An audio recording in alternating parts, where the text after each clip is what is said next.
네, 여러분 안녕하세요. 이삭의 샘 김이삭 목사입니다. 오늘 말씀은 욥기 36장 1절부터 있는 말씀입니다. 다시 엘리후가 말을 이었다. 조금만 더 참고 들으시기 바랍니다. 아직도 하나님을 대신하여 드릴 말씀이 있습니다. 나는 내가 가진 지혜를 모두 다 짜내서라도 나를 지으신 하나님이 의로우시다는 것을 밝히겠습니다. 내가 하는 이 말에는 거짓이 전혀 없습니다. 건전한 지식을 가진 사람이 지금 욥 어른과 더불어 말하고 있습니다. 하나님은 큰 힘을 가지고 계시지만 흠이 없는 사람을 멸시하지 않으십니다. 또 지혜가 무궁무진하심으로 악한 사람을 살려두지 않으시고 고난받는 사람들의 권리를 옹호하십니다. 의로운 사람들을 외면하지 않으시며 그들을 보좌에 앉은 왕들과 함께 자리를 길이 같이 하게 하시고 그들이 존경을 받게 하십니다. 그러나 의로운 사람이라도 하나님께 복종하지 않으면 쇠사슬에 묶이게 하시고 고통의 줄에 얽매여서 벗어나지 못하게 하십니다.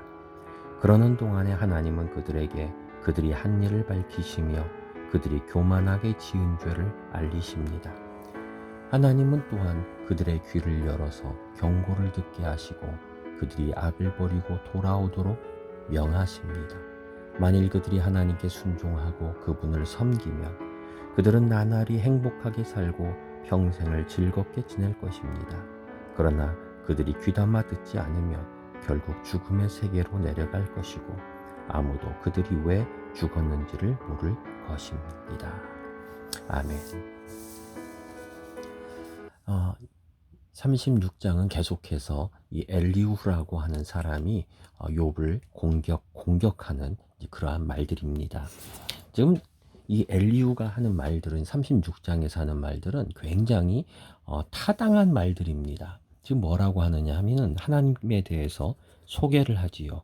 큰 힘이 있으시고 흠이 없으시고 사람을 멸시하지 않으시고 지혜가 무궁무진하시고 여러분 어떻습니까? 다 옳은 말들입니다. 하나님의 속성에 이걸 속성이라고 그러죠. 하나님은 어떠신 분이냐? 이렇게 전능하시고 큰 힘이 있으시고 흠이 없으시고 멸시하지 않으시고 지혜가 많으시고 이것도 심판하시고 공의로우시고 이런 얘기를 쭉 하고 있습니다. 하나도 틀린 게 없습니다. 근데 틀린 게 하나가 있습니다. 그게 뭐냐? 이런 것들은 하나님의 속성의 일부분이라는 거죠. 이게 전부가 아니라는 거예요. 이것은 한 부분입니다. 그런데 이 엘리후는 이게 전부인 것 마냥 말을 합니다. 굉장히 자신 있게 말을 해요. 근데 그 자신 있게 말하는 것이 너무 교만할 정도입니다. 한번 보시죠. 3절을 보면 나는 내가 가진 지혜를 다 짜내서라도 나를 지으신 하나님이 의로우시다는 것을 말하겠습니다. 지금 여기서 다 짜내서라도 라고 얘기했지요. 이거를 다른 데서 보면 이렇게 해석을 합니다. 내가 광범위하게 습득한 내 지식을 총동원해서 또는 뭐라고 돼 있느냐. 내가 멀리서 얻어온 지식. 이거는 하나님에게서 받은 지식이라는 거예요. 내가 가진 이 지혜는 하나님에게서 받은 지식이라는 거예요. 누구한테 받은 게 아니라는 거예요. 나는 하나님한테 직접 받은 놀라운 것이다. 4절을 보면 내가 하는 말엔 거짓이 전혀 없습니다.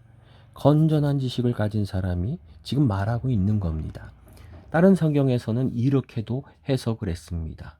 너는 참으로 지혜 있는 사람을 내 눈앞에서 보고 있습니다.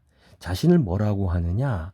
참으로 지혜 있는 사람이 바로 여기에 있다. 그게 누굽니까? 바로 나라는 거지요. 지금 모두를 보게 되면은 지금 이 엘리후가 얼마나 교만함에 제일 그 꼭대기에 있는지 몰라요. 자기 자랑이 너무 심해요. 내가 지혜가 있는데 그 지혜는 하나님한테 직접 받은 것이다. 내가 하는 말 이것은 거짓이 전혀 없고 건전한 지식을 가진 이 말은 무슨 말이냐? 내가 하나님에게서 직접 받은 나는 가장 지혜 있는 사람이다. 지금 이런 말을 하고 있는 거예요. 교만함 중에서도 교만함 중의 교만이라고 말할 수 있을 거예요. 너무나 교만한 말을 하지요. 그래서 자신 있게 말을 하는 거예요. 그러다 보니까 하나님의 속성에 대해서도 일부를 전부인 것 마냥 얘기를 해요. 지금 결국은 뭐냐 하면은 하나님하고 하나님과 욥의 관계에 대해서 이렇게 말을 해요. 하나님은 의로우시기 때문에 욥이 네가 받는 고난은 바로 네가 악인이라는 것을 얘기하는 것이다. 하나님은 공의 하나님이신 거죠. 그래서 하나님은 지금 너를 심판하는 것이고 너는 그 죄를 심판을 받고 있는 것이다. 이게 바로 이 엘리후의 주장이에요. 왜요? 하나님은 지혜로우시고 심판하시고 공의로우신 분이기 때문이라는 거지요. 그런데 이거는 지금 하나님과 욥의 관계에 대해서 지금 일부분밖에 모르는 거예요. 여러분 실제로 보게 되면 하나님은 욥을 굉장히 믿어주셨지요. 하나님은 처음부터 이 욥의 시작할 때부터 뭐라고 하셨습니까? 욥과 같은 사람을 보았느냐? 욥의 의로움을 자랑하셨어요. 자랑스러워하셨어요. 그만큼 욥을 믿었어요. 그러니까 사탄에게 뭐라고 합니까? 그래, 네가 한번 시험해봐라. 시험해봐라. 여러분 이 모습은 마치 뭐와 같습니까? 그 예를 들어서 아주 좋은 골드바, 금, 여러분 금 좋잖아요. 금을 하나를 탁 산 거예요. 사가지고 너무 반짝반짝반짝반짝 하는 거죠. 자, 이걸 사가지고 있는데 그걸 보고 어떤 사람이 뭐라고 하느냐. 아, 이거 가짜네. 그러는 거예요. 모양만 이거 금이고 이거 구리야 구리 하면서 안 믿는 거죠. 그러니까 뭐라고 하느냐. 그러면 한번 네가 이걸 시험해봐라. 그래서 이 사람이 가가지고 긁어도 보고 여기다 약을 뿌려보기도 하고 또는 기계로 탐색하기도 하고 요즘은 전파로도 그 구성 성분을 조사하더라고요. 그걸 검사하기도 합니다. 이런 테스트를 긁어도 보고 이것도 해보고 이것도 해보고 그리고 나선 그 결과가 뭡니까? 아이고 이거 순 99.99999999%의 아이고 순금이네 하는 결과가 나오는 거예요. 결국은 뭡니까? 이 자랑하던 것이 정말이라는 것을 더 높여주는 거죠. 진짜라는 걸 보여주는 거예요. 하나님은 처음부터 욥을 자랑스러워하셨어요. 기뻐하셨어요. 제가 옛날에 우리 아이들이 잘못하면 이렇게 혼내켰습니다. 어릴 때부터 잘 가르쳐야 된다 생각해가지고 잘못하면 제가 막 뭐라고 했어요. 근데 어떨 때는 애를 혼내키다가 제가 막 웃어버려요. 이 아빠가 품위 있게 애를 혼내야 되는데 혼내키다가 그 벌 받는 모습이 너무 웃기는 거예요. 그래서 제가 웃어요. 아이는 무슨 생각을 할까요? 아빠가 나를 비웃는다고 생각을 할까요? 아니지요. 아빠가 웃는 건 비웃는 게 아니에요. 그 모습조차도 너무 예뻐서. 이게 너무 심각한 게 아니라는 걸 알기 때문에 너무 좋아서 예뻐서 손 들고 있는 것도 예쁘고 울고 있는 것도 예뻐서 어떨 땐 웃는 모습을 사진으로 몰래 찍기도 했어요. 그것까지도 예뻐요. 하나님이 욥을 볼 때 그런 거예요. 욥아, 네가 당하는 이 고난 아무것도 아니야. 곧 지나갈 거야. 더 잘 될 거야. 너 잘하고 있어. 하면서 그렇게 웃으시는 거예요. 욥은 그 하나님한테 어떻게 합니까? 막 우는 거예요. 하나님이 원망스러워서 우나요? 아니에요. 하나님, 내가 울면 하나님 아버지가 들어주실 거야. 하면서 막 우는 거예요. 여러분 그렇게 싸우고 나면 마지막에 어떻게 됩니까? 애가 울다가 엄마하고 아빠한테 와가지고 안겨가지고 막 울어요. 그러면은 또 아빠는 그 등어리를 토닥토닥거려주고 그리고선 저녁 때 치킨 사가지고 맛있게 또 둘이 같이 먹어요. 그런 모습이에요. 지금 엘리후는 하나님과 욥 사이가 재판장 원수 사이, 원수죠. 이거 원수지간이라고 생각한 거예요. 근데 아니에요. 지금 욥은 아무도 몰라요. 하나님하고 욥의 사이는 자랑스러운 사이예요. 웃는 사이예요. 여러분, 세상에는요, 이 두 가지 관계예요. 세상은 자꾸 우리를 하나님과 원수지간이라고, 다투는 사이라고 그렇게 몰아가는 거예요. 여러분, 우리가 욥과 같은 사태를 항상 겪지 않습니까? 여러모로 치여요. 물질로 치이고 시험당하고, 사람한테 시험당하고, 교회에서도 시험당하고, 어떨 땐 육체적으로 질병으로 또 시험을 당하고, 그러면서 우리는 하나님과 우리가 마치 원수지간인 것처럼, 미워하는 것처럼, 하나님은 안 계신 것처럼 원망하게 만들려고 그래요. 근데 아니지요. 우리는 무슨 사이입니까? 하나님하고 웃는 사이예요. 하나님은 저 위에서 나를 자랑스러워하시고, 그 자랑스러워하고 기뻐하셨기 때문에 내가 이 어려움을 당하고 있지만, 그러나 무엇입니까? 하나님은 이 모습을 보시면서도 웃고 계세요. 곧 지나갈 거야. 너는 잘 이겨낼 수 있을 거야. 이해되지 않지?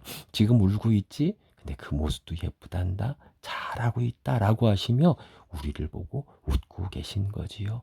여러분은 하나님, 어떤 하나님을 여러분 믿고 계십니까?